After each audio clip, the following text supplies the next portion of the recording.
Hallo, ich habe diese Zahnschiene gegen Schnarchen als Produkttest erhalten. Meine Meinung ist aber unbeeinflusst. Das Ganze hat Mentholgeschmack und soll es vorher in heißem Wasser machen. Englische Anleitung, irgendwas mit 1 Minute. Oh, ja. Schauen wir mal, ob es innen eine deutsche gibt.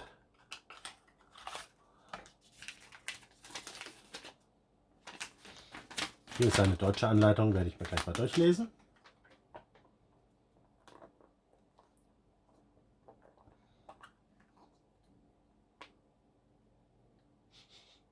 Nur ein bisschen nach Menthol riechen sie. Das sind so Silikonschienen.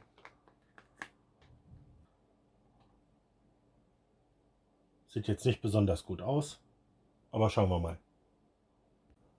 Also in der Anleitung steht, dass man das erstmal anpassen muss. Dafür muss man das in heißes Wasser legen, dann abkühlen lassen, ein bisschen, dann an die Zähne anpassen und ja, dann sollte es irgendwie funktionieren.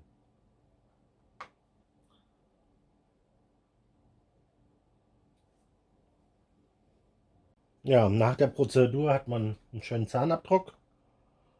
Die Schienen passen dann angeblich in den Mund, sollen das Schnarchen verhindern.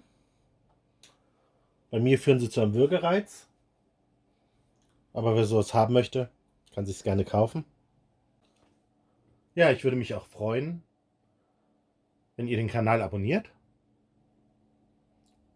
oder euch eins der anderen Videos anseht.